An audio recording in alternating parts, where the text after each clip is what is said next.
Hi. Hi. Hi.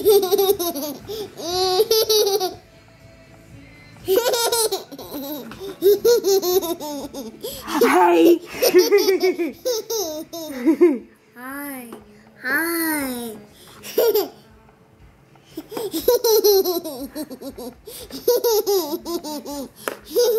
Hi.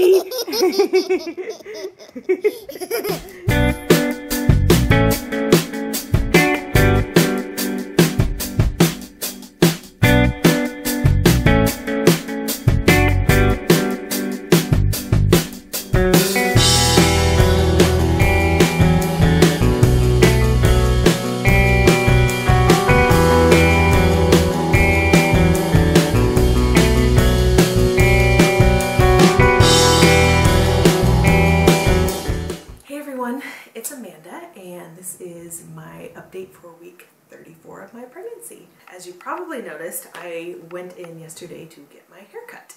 I have a friend from our former church that works out of her house, and she does a great job. I've been going to her for a couple years now. I just got to the point in my nesting now where I want to have like all of my body related things done before baby girl arrives, and so getting my hair cut, I wanted to have that done because I'm not going to have time when I'm busy with a newborn.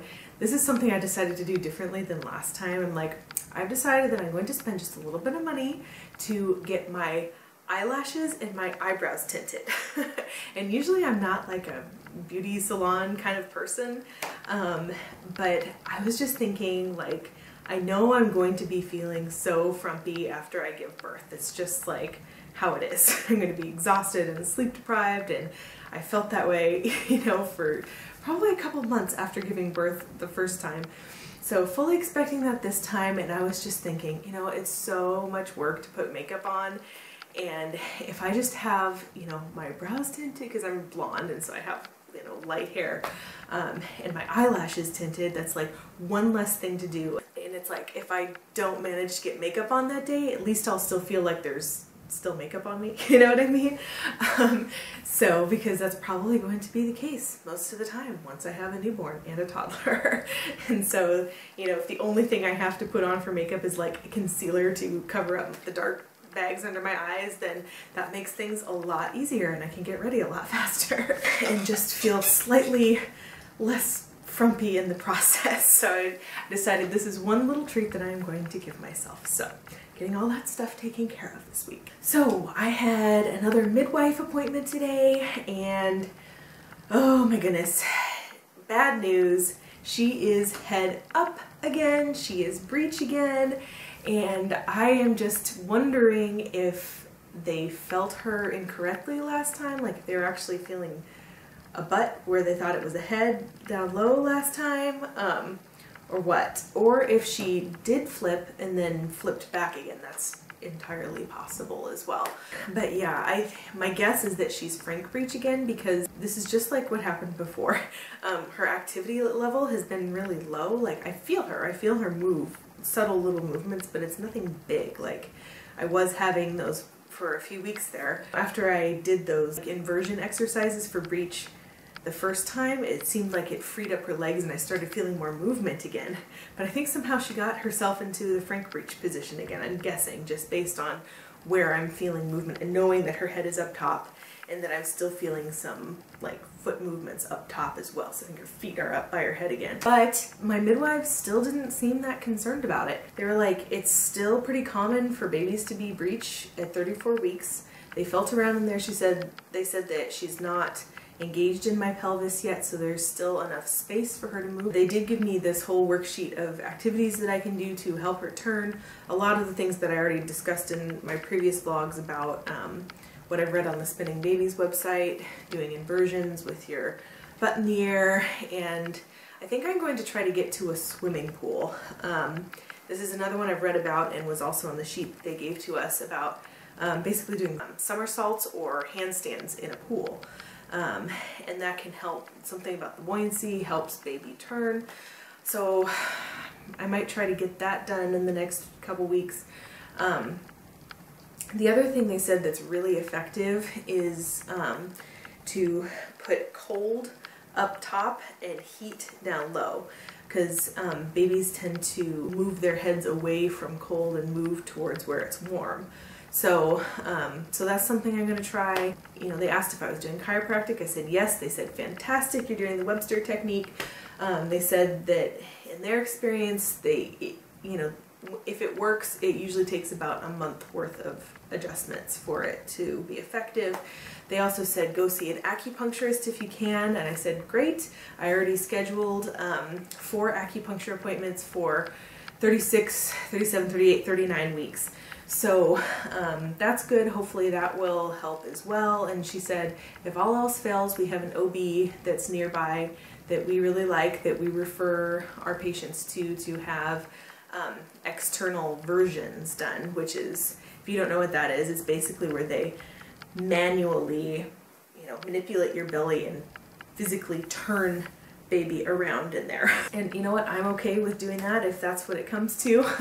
And she said, and if that fails, which is really rare, she said most of the time they work, most of the time baby will turn even before you have to do that. So I'm still feeling hopeful. But she said if all else fails and she stays Breech, there's another OB that they really like that is totally on board with doing Breech vaginal deliveries, and that is something as I have mentioned before, something I'm willing to look into. So, you know, at my last update, I had said that she was head down, which she may have been, and I was like all excited about that, but she is head up again. So now that's one more thing for me to worry about. So I'm going to start just doing all those things that I can to get baby girl to turn. If you guys are the praying type, we really do appreciate prayers for baby girl to get in the proper position. Like, I don't know why, but this is like the biggest thing that I am worrying about at this point in my pregnancy. I really would like to avoid a C-section if possible. I mean, if it's truly necessary, it's truly necessary. I'm okay with that, but I really would like to have a vaginal birth if possible. So definitely praying for that. So the other thing at my midwife was that they took my blood pressure, and it was actually kind of high today, which is a little concerning. What was it, 140 over 90, which is considered high blood pressure. And obviously that could be a sign of preeclampsia. And so this was something they monitored me for in my last pregnancy. I never developed it, but they were monitoring me for the same reason, because I had one blood pressure reading that was kind of high. Anyway, so they're going to have me come in again at the end of the week this week to have it tested again, just to see if it was a fluke or what. They did some blood work to see, you know, that can definitively tell you whether it's preeclampsia or not. So I guess I'll get the results of that when I go in again. And the funny thing is though, I was just kind of flustered when I was at the midwife, because I had Alex with me today. He was running all over. I mean, he was like, he's into opening and closing doors right now. Like, he's just really into that for whatever reason. And so he was like going and like opening the doors on like people who were having their appointments. And I was like, oh my God, child. It was just like stressful, like bringing a 2-year-old with me to my midwife appointment. It's like, you know, constantly keeping him out of trouble and entertained and happy and everything. And I think that was really stressing me out and making me feel flustered when I was there. So after I put him to bed tonight, I went and just lay down on my bed for like a good half an hour, and like I just watched YouTube videos just to relax. And then I took my blood pressure with my blood pressure cuff, and it was like totally back to normal, even a little low. So I was like, well, I know it's an electronic one and it's not as accurate, but like we have compared the readings of this one to readings that, you know, I've gotten in the midwife, or when like my husband has gone into the doctor. It seems to be pretty close anyway, so I don't think it's that off. So I think that part of the high blood pressure reading was just me being flustered about having a 2-year-old with me. And so I'm hoping that was the case, and blood work will definitively give an answer about that. So anyway, so I'm going to be monitoring my blood pressure a little bit more just to make sure. And they said, you know, watch for the telltale signs of preeclampsia, like sudden swelling. I am obviously getting my cankles, but they're not too bad. But they said, especially in the face, like if you get sudden swelling in the face, that can be a sign, or if you get blurred vision, those are things to really look out for.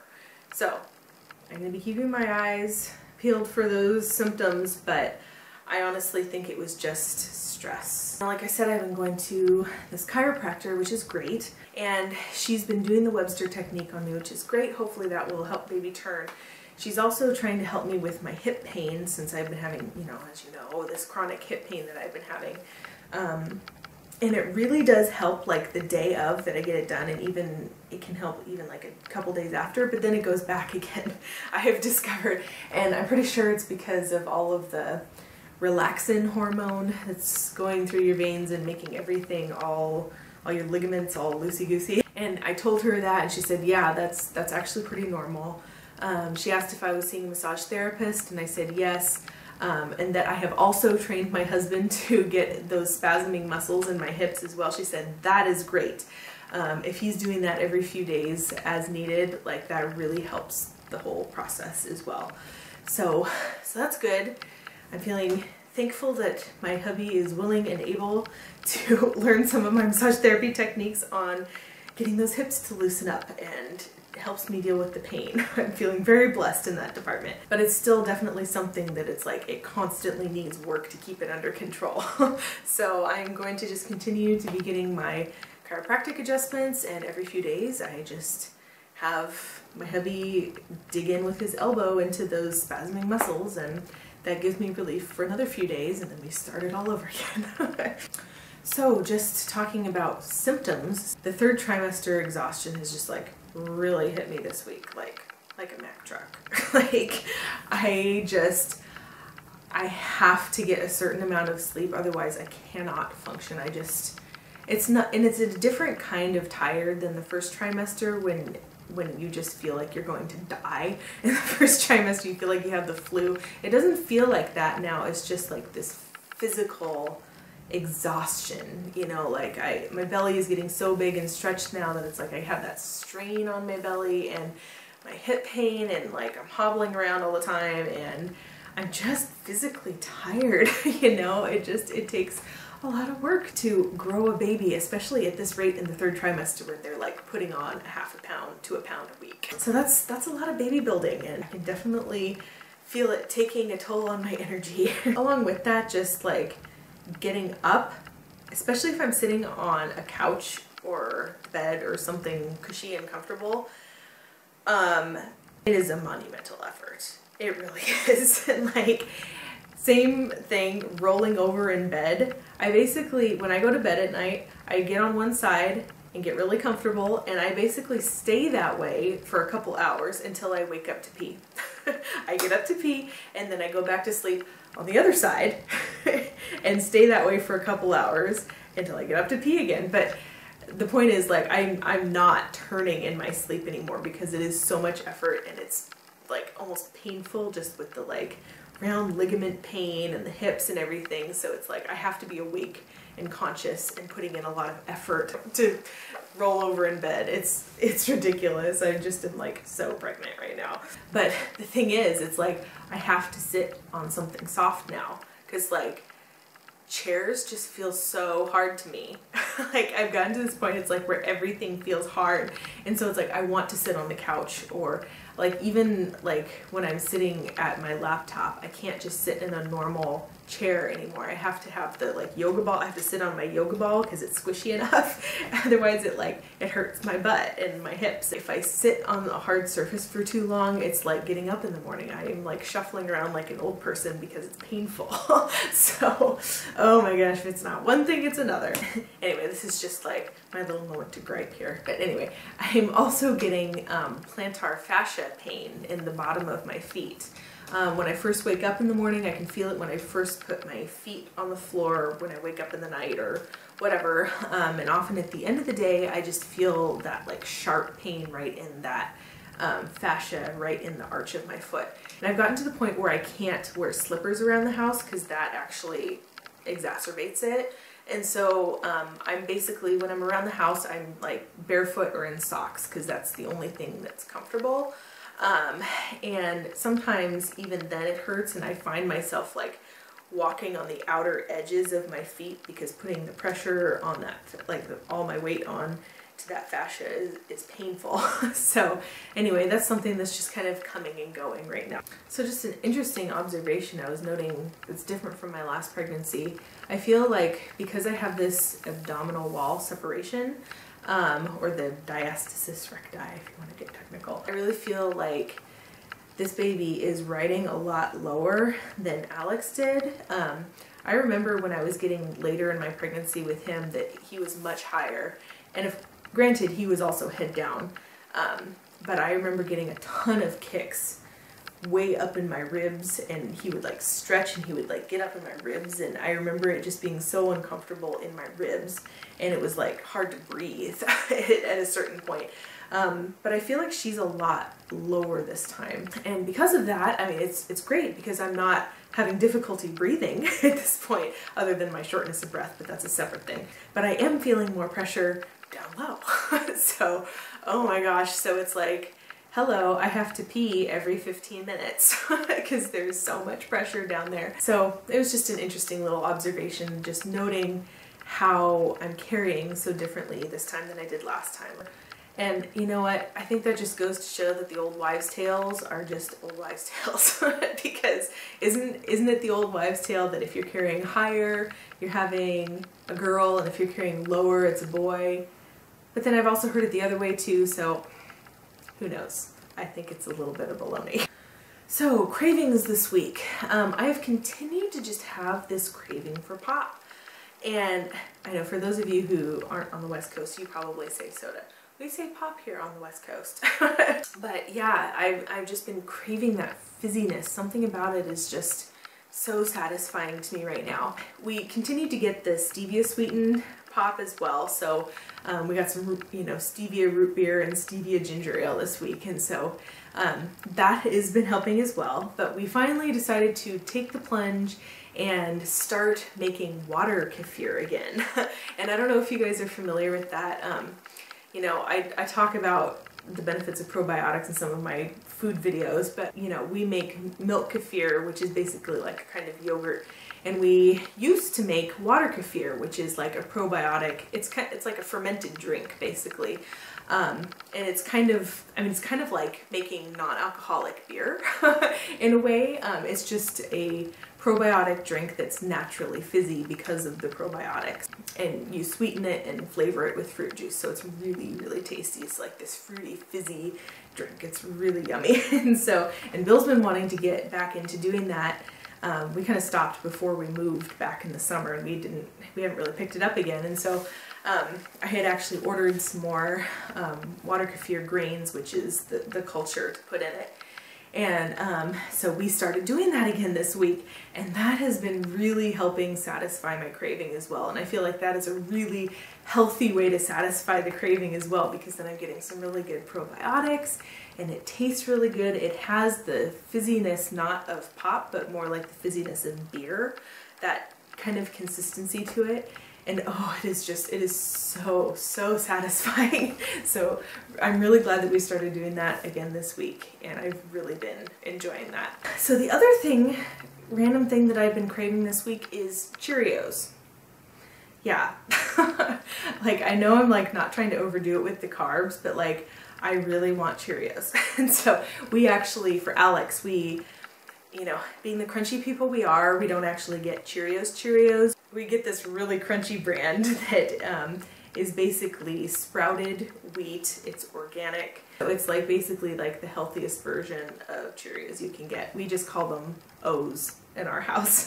So we give those to Alex, and I was like, I have to have some of Alex's O's. All I want is just like a bowl of O's with some of my raw milk and some raisins, and oh, it is so good. That is what I have wanted this week, along with my fizzy craving. This is a funny little side story here. The other night I woke up, one of my usual wakings in the middle of the night, and got up and went to the bathroom and went to get back in bed and realized that my husband had usurped my fortress of pillowtude. In other words, he was using my pile of pillows. Like he had his leg and his arm over it, like as if he were pregnant. And I was like, sorry dude, pregnant card trumps all. So I like pushed him over, and he just kind of like rolled over. And I took my fortress of pillows back. And the other night it happened again. And so I'm like, I see you're getting quite fond of my pile of pillows here, aren't you? I told him about it the next morning. He just started laughing because he didn't even remember that he had done it. And so anyway, so that was kind of a funny little thing that happened this last week. Anyway, so finally, I just wanted to show you some of the clothes that I got this week. I have a friend from my previous mom's group from when Alex was a newborn, who has a little girl Alex's age, and she was like, I am looking to get rid of all of these baby clothes. Do you want them? I said, yes. You know, a few vlogs back I was talking about how I'm really trying to avoid pink as much as possible, right? And she's from Thailand. I had made a Facebook post about it, and she commented and was observing. She's like, you're so right. I don't know what it is about all the pink. If I go back to Thailand, that's not even a thing. I mean, you can get some things that are pink, but it's mostly all sorts of colors for little girls. And so, and she said that she has intentionally tried to shop non-pink things for her daughter. So I'm like, yes, I would love your hand-me-downs. And so I got together with her and she gave me this bag, and I just went through all of the clothes, and I'm really happy with this batch of hand-me-downs. So I just wanted to show you a couple of my favorites from that. And I went to Target yesterday because I have a friend who is 2 weeks ahead of me, and she's having her baby shower this weekend, and so I needed to go get her gift off of her registry at Target. And while I was there, I was bad. I browsed the baby clothes, but I told myself I'm only going to buy things off the clearance rack. That is my rule. I will not pay full price for anything. And if there's anything that's on the clearance rack that looks good, I will get a couple outfits. And so I did, because they had some really cute things. So let me show you some of these things right now. All right, so these are some of the hand-me-downs that I got from my friend. And these are all girly clothes that are not overwhelmingly pink, that I love. They're just so cute. So these little blue pants with hearts on them. They have a little monkey on the butt. Isn't that adorable? And just some cute little white and gray striped pants, and just some like minty green little leggings. They're just so cute. And she gave me a couple of summer outfits, and since her daughter was born in the early spring as well, the timing is going to be just right for the sizes. So she gave me this little summer outfit, a little dress, and it comes with these little bloomers to go with it. It's so cute. And this one I absolutely love. It's like a little onesie dress, and there's like no pink at all on this thing. And but it's still so feminine and so cute. I love it. And so it's this blue with a little green butterfly on there. And oh, I just love this. And then let me show you the things that I splurged and bought at Target yesterday. But I was actually really proud of myself, because the prices on the clearance rack on some of these things is basically the prices that you'd find at the thrift store. So I was like, I can justify buying these things new because the prices are so cheap. So anyway, so I got these cute little leggings with the little pockets on the side.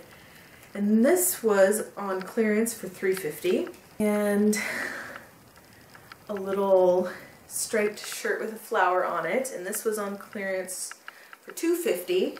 Oh my gosh, is this sweater not the cutest thing you have ever seen? Seriously. I saw this on the clearance rack. I'm like, I cannot pass this up. Yeah, so this thing was almost 20 bucks new, but on the clearance rack, it was $5.40. So I was like, yes, please, I will take this adorable sweater. And finally, I want, regardless of whether I'm having a girl or boy, I want them to wear overalls. Little Oshkosh overalls. These things are just adorable. These were also close to 20 bucks new, but they were on clearance for $8.50. So got these really cute Oshkosh overalls for really cheap. I'm really excited about these. They're so cute. I love overalls. That's the latest in terms of recent incoming clothes for baby girl. So that's it for this week, you guys. Let me show you my belly real quick. All right, so here is the ever-growing 34-week belly here. Front and the other side. That's it for this week, you guys. Thank you so much for watching. If you haven't seen it already, I finally, now that I'm like so close to the end of this pregnancy, I know, I am making it happen. I am doing my retrospective series on my first pregnancy with my son, and I started that out with a time lapse of my baby bump growing. So if you haven't seen that video, be sure to check that out. I'll link it down below. And stay tuned because I will hopefully be doing another video just looking back on that pregnancy here soon. If this is your first time watching, welcome. Thank you for joining the journey. If you haven't subscribed already, do so down below. And if you like this video, don't forget to hit that thumbs up button. And I will see you guys next week. Take care. Bye.